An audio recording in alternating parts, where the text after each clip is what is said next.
창세기 1장에서 우리 하나님께서 만물을 지으시는 한날 한날을 묵상을 하면은 한날 한날이 지나갈수록 우리 주님께서는 가슴 설레이는 그런 창조가 아닌가 생각을 해봅니다. 왜냐하면 첫 번째 날 빛으로부터 시작하여서 한날 한날 창조도 아름답고 한날 한날 창조도 보시기에 좋으셨지만은 마지막 날 마지막 피조물이 뭐였습니까? 바로 하나님 당신을 닮은, 당신의 형상과 당신의 모양을 닮은 사람을 지으시는 마지막 날이 있기 때문에 한날 한날을 지어가시는 주님의 가슴에 기대감과 설레임이 있지 않겠습니까? 그래서 모든 만물을 이제는 다 주님께서 지으시고, 그리고 그 지으신 우주와 이 만물 가운데에 이제 주님을 닮은 인간이 이제 주님을 대신하여서 이 만물을 다스릴 수 있는 그런 피조물을 최후에 만들지 않으셨습니까? 그때에 주님께서는 모든 사역을 행하실 때는 하지 않으셨지만은 잠시 모든 사역을 중단하시고 삼위 하나님께서 거룩한 숙고를 하십니다. 우리가 우리의 모양과 우리의 형상을 따라서 우리가 사람을 만들자. 지금까지 다른 사물을 지으실 때는 그냥 명령으로서 빛이 있어라, 또 대지를 향해서는 생명을 내라, 나무와 초목을 내라, 땅에 기는 짐승을 내라, 이렇게 단순한 명령 형태로 만물을 지으셨지만은 사람을 지으실 때는 주님께서 모든 사역을 잠시 멈추시고 거룩한 삼위 하나님께서 서로 숙고를 하신 것을 볼 수 있는 거죠. 우리가 우리의 모양을 따라서 우리의 형상을 따라서 사람을 만들자. 그러시고 나서 사람을 우리 하나님께 짓지 않으셨습니까? 그러니까 주님께서 첫째 날부터 여섯째 날까지 만물을 지어가는 한날 한날이 지나가면서 주님의 설레임과 기다림과 얼마나 감동이 벅차오름 가운데서 사람을 짓지 않으셨겠습니까? 그래서 유일하게 만물 가운데서 하나님과 소통이 되고 인격적으로 교제가 되고 또 인격적으로 그 피조물 가운데서 인간에게 유일하게 경배와 찬양을 받는 그런 존재로 우리 사람을 지으셨지 않습니까? 그래서 당신께서 창조하신 이 우주와 이 모든 만물을 사람에게, 당신의 모양 형상을 가진 사람에게 맡기시면서 사람에게 그것을 다스리도록 그렇게 위임을 한 것이죠. 그래서 우리 인간은 모든 만물 가운데서 가장 고귀하고 그리고 고결한 삶으로 부름을 받은 그런 놀라운 피조물임을 창세기 1장에서는 명백하게 우리의 존재의 특별함을, 그것을 성경이 말씀을 하고 있습니다. 그러나 이 특별한 피조물인 우리 인간의 이 지위는 조만간에 무너지고 말았습니다.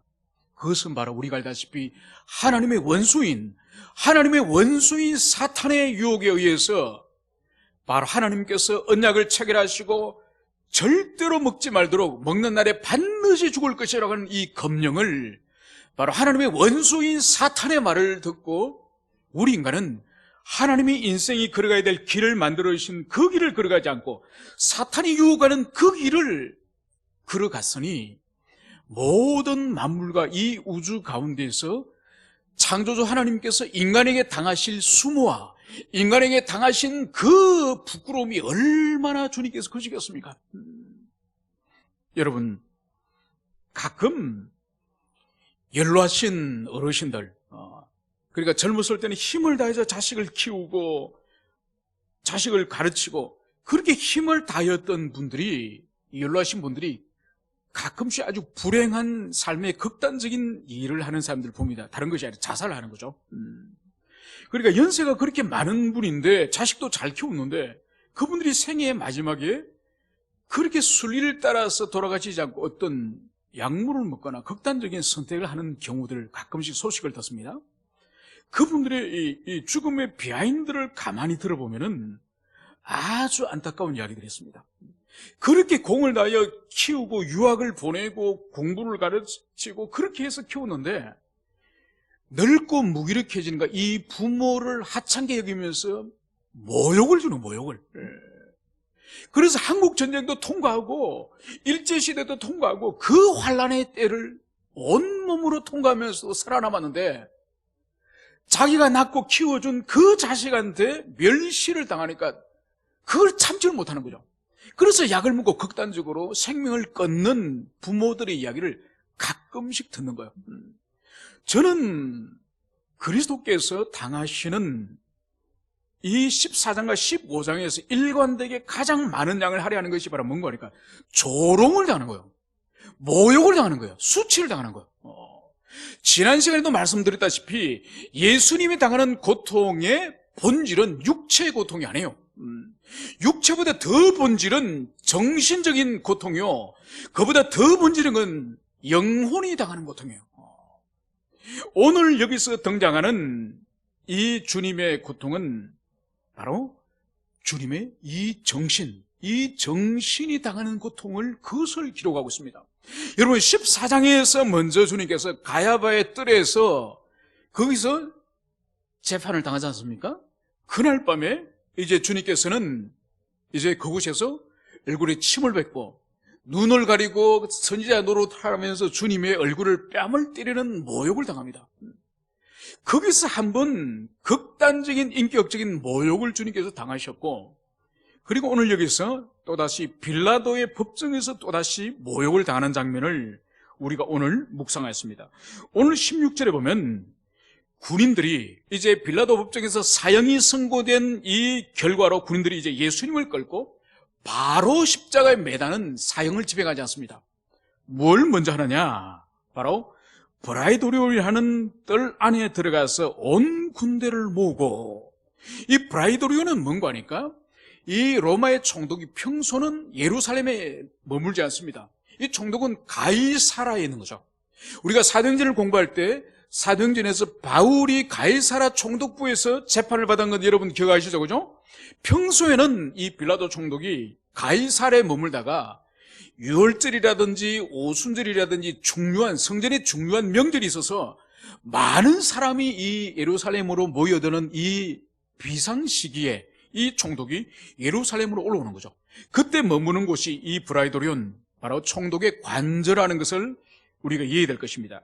그런데 오늘 우리 예수님을 이 총독의 관저의 넓은 이 뜰에 오늘 온 군대를 모으고, 여러분 여기서 이 온 군대는 스페이라라고 하는 이 헬라어를 썼는데, 이 스페이라는 군대의 규모를 말하는 거예요. 한 600명의 로마 군단 가운데 보병이 한 스페이라예요. 그러니까 이 빌라도의 총독 관저의 마당에 한 스페이라 600명의 보병, 이 군인들을 다 모으고 여기서 오늘 우리 예수님이 어떤 이벤트를 지금 하려고 하는 것을 볼 수 있습니다.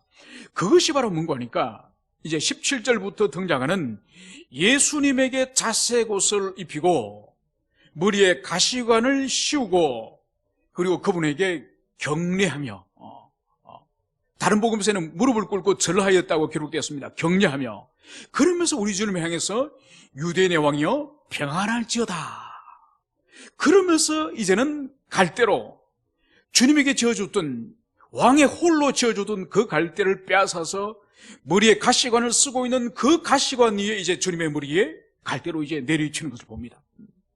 그러면서 이제 다시 입혔던 자색 옷을 벗기고 다시 주님이 입으셨던 그 옷을 도로 입히고 이제 골고다를 향해서 끌고 감을 여기서 기록을 하고 있습니다. 여러분, 이 일련의 사건의 본질이 뭔가요? 이 본질은 이 로마의 병사들이 우리 주님을 철저히 조롱하고 모욕하고 인격적으로 큰 폭력을 행사하는 그 이름이 분명합니다. 여러분, 원래 이 자색 옷, 이 붉은 옷은 총독이나 아니면은 왕족들만 입는 그 시대 그런 옷이지 않습니까? 그러니까 이 붉은 옷은 로마 시대 때 아무나 입을 수 있는 옷이 아니에요. 아마 이 자색 옷은 헤롯이 입다가 낡아서 버렸거나 빌라도가 입다가 낡아서 버린 옷일 겁니다. 그 옷을 우리 주님에게 이제 입힌 거예요. 그리고 우리 주님에게 이제 원래는 황금으로 된 면류관을 왕이 쓰지만은 가시를 엮어서 그 가시로 머리에 이제 가시관을 씌웠습니다. 그리고 그 주님 앞에서 이제 유대인의 왕이여.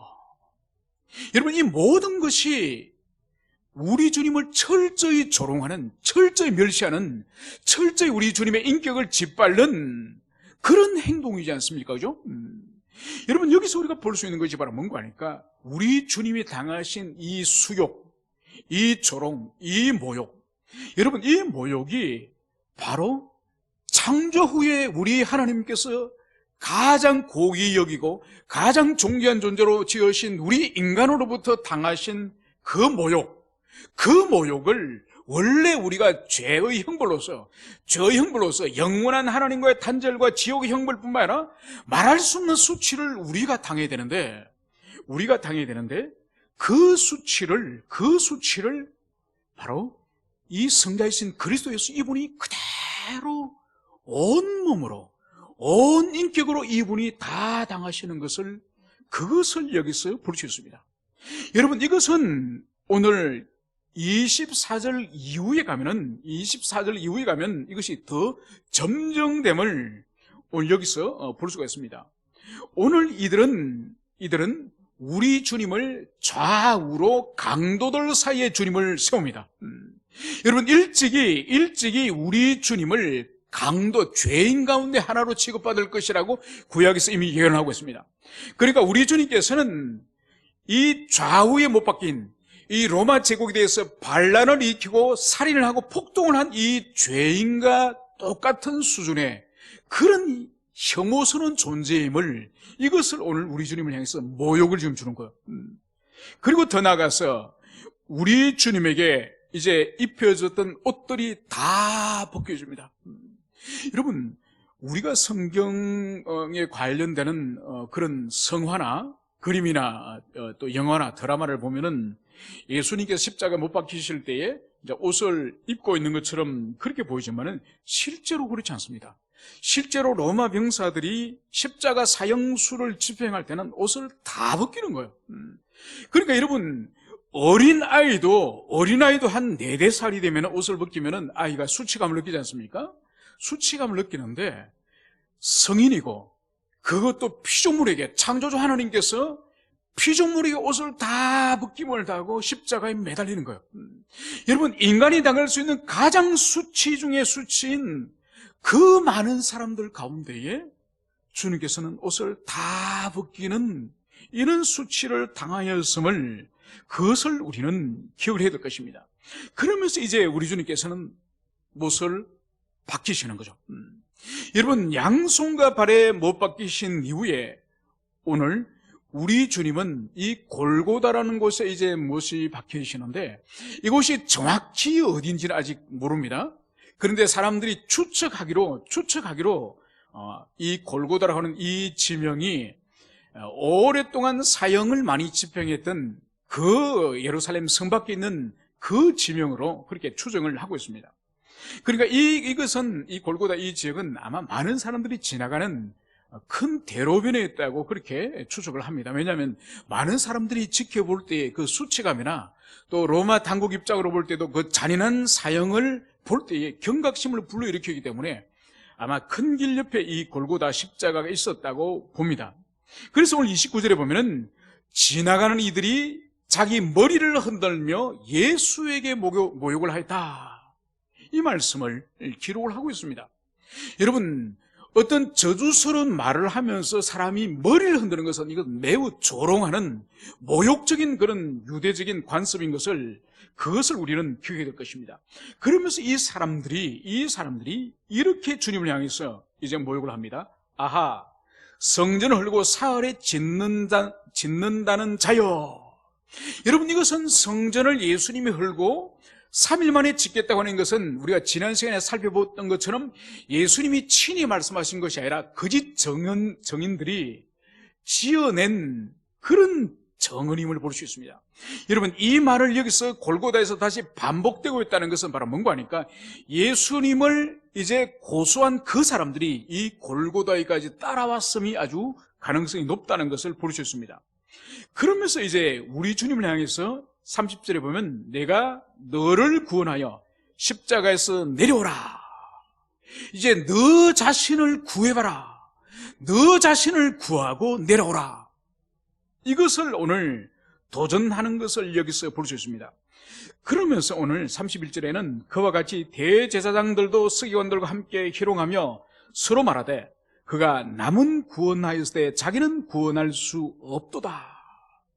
여러분, 이것보다 더 큰 모욕과 더 큰 시험이 어디 있습니까?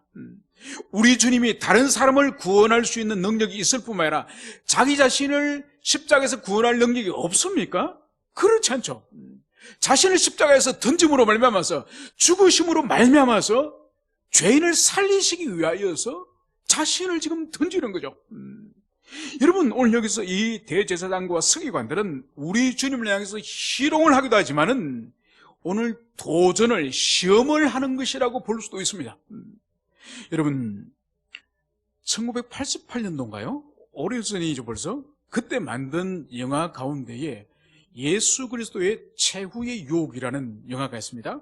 그러니까 그리스의 문학가 니코스 카잔차키스라고 하는 그 그리스인 조르바, 그쓴 사람이 예수 그리스도의 마지막 유혹이라는 소설을 썼습니다. 그걸 88년도에 영화로 만든 거예요. 우리나라에 물론 상영 못했습니다. 기독교에서 급을 해가지고. 그 영화에 보면은 그 니코스 카잔차키스가 유다복음의 영향을 많이 받았어요. 유다복음의 영향을 많이 받아가지고 유다를 향해서 예수님이 이제 내가 십자가에 못 박혀 죽어야 대속사역을 하게 되는데 너가 나를 호소를 하고 너가 나를 팔아라. 예수님의 지시에 의해서 가룟 유다가 그 일을 행한다고 그렇게 그 작품에도 기록됐습니다. 그래서 예수님이 십자가에 달리셨는데 그 소설에 보면은 다른 사람 눈에는 전혀 보이지 않는데 한 작은 소녀가 이제 우리 주님이 십자가에 다가와서 우리 주님을 향해서 이렇게 말하는 거예요. 지금까지 너가 헌신한 것은 하나님께서 다 받으셨다. 이제 십자가에서 내려가라. 이제 이런 삶을 살지 말고 이제 평범한 일상적인 삶을 이제 남은 여생 살아라. 이런 말을 하나님께서 이 천사에게, 예수님의 수고천사라고 하는 이 천사에게 메시지를 주었다는 거죠. 그래서 이 메시지를 받고 예수님이 십자가에서 내려가십니다. 내려가셔서 막달라 마리아와 결혼하고 자녀를 낳고 행복하게 잘 산다는 이야기예요. 그러다가 이제 예수님이 나이가 들어서 노인이 된 거예요. 노인이 되었는데 어느 날 가룟 유다가 찾아온 거예요. 왜 주님 그 대속 사역을 하지 않으셨습니까? 왜 십자가 죽지 않으셨습니까? 그 말을 우리 주님께 하니까 우리 주님이 내가 십자가에서 죽기 직전에 하나님께서 천사를 보내주셔서 지금까지 너의 모든 헌신을 내가 받았으니 이제는 평범한 인간으로 살아가라. 이 말씀을 하셨기 때문에 내가 십자가를 지지 않고 이제 내가 사람으로 돌아갔다. 이 말을 예수님이 하시는 거예요. 그때 예수님 뇌리에 서치고 지나가는 것이 바로 뭔가 하니까 예수님이 세례를 받고 난 이후에 광야에 40일 동안 사단이 시험하지 않았습니까? 그때 주님께서 말씀으로 사탄을 쫓았죠. 그죠? 그때 사탄이 가면서 한마디를 딱 합니다. 내가 다시 올 것이다. 바로 십자가 달리신 예수님을 찾아와서 다시 사람의 삶으로 돌아가라. 이렇게 말한 수천사라고 가장한 그 존재가 바로 사단이 내가 다시 찾아와서 당신을 시험에 받을 것이다. 그 시험하는 자가 사탄이었다는 거죠. 니코스 카잔차키스의 그 책에서는. 여러분 오늘 여기서 보십시오. 오늘 우리 주님을 향해서 그 문학에서도 나오는 것처럼 다른 사람을 구원해냈지만은 너 자신을 구원하지 못하구나. 이제 너 자신이 너 자신을 구하여서 내려오면은 이제 우리가 너를 메시아로 믿어두겠다. 여러분 이것보다 큰 유혹이, 큰 시험이 어디 있습니까? 여러분 그러나 우리 주님은 내려오실 운명이 아니라, 내려오실 사명이 아니라 그분은 십자가에서 매달려서 죽으심으로 말미암아서 죽은 자를 살릴 수 있는, 사망의 권세를 이길 수 있는 그런 사명을 가지고 오신 분이에요. 그래서 우리 주님께서는 끝까지 이 마지막 유혹 앞에 오늘 주님께서는 그 수치와 조롱 가운데에서 견디셨음을, 그것을 여기서 볼 수 있습니다. 여러분 여기서 우리가 하나 더 주목할 것은 오늘 주님께서 십자가를 지고 올라가시는 이 현장에 오늘 21절에 마침 알렉산더와 루포의 아버지 구레네 사람 시몬이 시골로부터 와서 지나가는데 그들이 그를 억지로 가게 하여 예수의 십자가를 지우고, 여러분 오늘 이 21절에서는 오늘 예수님의 십자가를 대신하여 지고 간 사람이 있음을 그것을 여기서 말씀을 하고 있습니다. 여러분, 예수님이 일찍이 그 앞날 저녁부터 이제 밤을 새워서 기도하시다가, 그리고 겟세마네에서 붙잡히시고, 그리고 그 새벽에 이제 헤롯과 이 빌라도 사이를 왔다 갔다 하면서 계속적으로 재판을 받으면서 밤을 새우지 않으셨습니까? 그리고 오늘 이 골고다에 오르기 전에 채찍으로 온몸이 찢기면서 엄청난 출혈로 피를 많이 흘렸을 겁니다. 그래서 주님은 당신이 져야 될 십자가를 질 힘이 없는 거죠. 그래서 주님은 골고다 오르는 그 길에서 아마 넘어지셔서 일어나지 못하셨음이 분명합니다. 그래서 오늘 21절에서는 이 알렉산더와 루포의 아버지라고 불리는 이 구레네 사람, 이 시몬, 이 사람이 지금 유월절을 맞이하여서 예루살렘에 지금 올라온 거죠. 이 사람이 이제 눈에 띄어서 이제 로마 병사가 우리 주님이 지실 십자가를 대신하여서 이 구레네 사람 시몬에게 지게 하였음을 볼 수 있습니다. 여러분, 원래 이 짐은, 이 십자가는 누가 져야 됩니까? 원래는 예수님이 지지 못하고 쓰러졌을 때에 누가 져야 될 짐이에요? 주님의 제자들이 져야죠. 베드로를 비롯하여서 주님의 사도들이 정상적으로 한다면 이 짐을 져야 되지 않습니까? 그런데 주님의 사도는 아무도 보이지 않습니다. 사도들이 져야 될 그 십자가를 이제 우연히 이 구레네 사람 시몬이 오늘 이 십자가를 지고 이제 골고다를 향해서 올라감을, 그것을 보여주고 있습니다. 여러분, 이 구레네 사람 시몬이 누구인지, 정확히 어떤 삶을 사는지 이 복음서에서는 더 이상 기록하지 않습니다. 그런데 추론해 볼 수 있는 것은 바울에게 있어서 로마서 16장에 가면은 바로 이 사람, 이 가정에 대해서 기록을 하고 있습니다. 그러니까 루포와 그의 어머니를 문안하라. 그러니까 이 로마서 16장에서 바울의 동역자들, 지인들을 쭉 날라하면서 로마 교회를 향해서 그들에게 문안하고 관계를 맺을 것을 말씀하시면서 그 가운데 이 루포가 등장합니다. 루포의 어머니를 문안하라. 그러면서 바울이 그 어머니는 나의 어머니라. 여러분, 그러니까 이 구레네 시몬이 우연히 십자가를 진 이 사건과, 그리고 세월이 많이 흘러서 우리 주님 승천하시고 이제 바울이 거의 지상사역의 바울 사역이 끝나갈 무렵, 약 20년 이상의 세월이 지난 이후에 이제 바울의 서신 가운데 이 가정에 관해서 기록이 등장하는 거죠.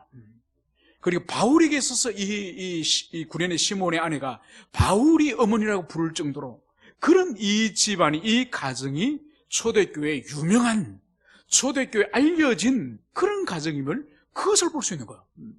여러분, 그러므로 말미암아서 이 구레네 시몬은 전혀 주님의 십자가를 도와주고 주님을 불쌍히 여기는 마음으로, 그 죄수를 불쌍히 여기는 마음으로 당신이 지어주려고 하는 그런 의도가 없습니다. 억지로 지고 갔다고 분명히 성경은 말씀하고 있습니다. 여러분, 그럼에도 불구하고 억지로 졌지만은 그리스도께서 져야 될 그 십자가, 그 짐을 대신 지어주는 것은, 이것은 하나님 나라의 얼마나 큰 주님의 복이고 하나님의 큰 은혜임을, 그것을 우리가 볼 수 있는 거예요.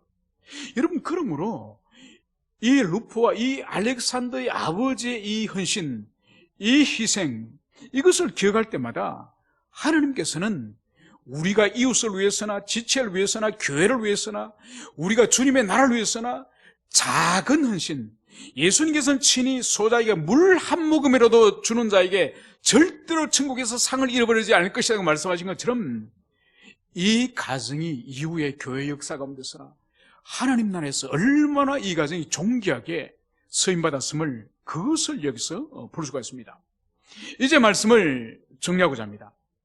오늘 주님께서는 오늘 23절을 우리가 주목해 볼 때에 우리 주님께서 이제 몰약을 탄 포도주를 이제 우리 주님께 이제 마시게 하는 거예요.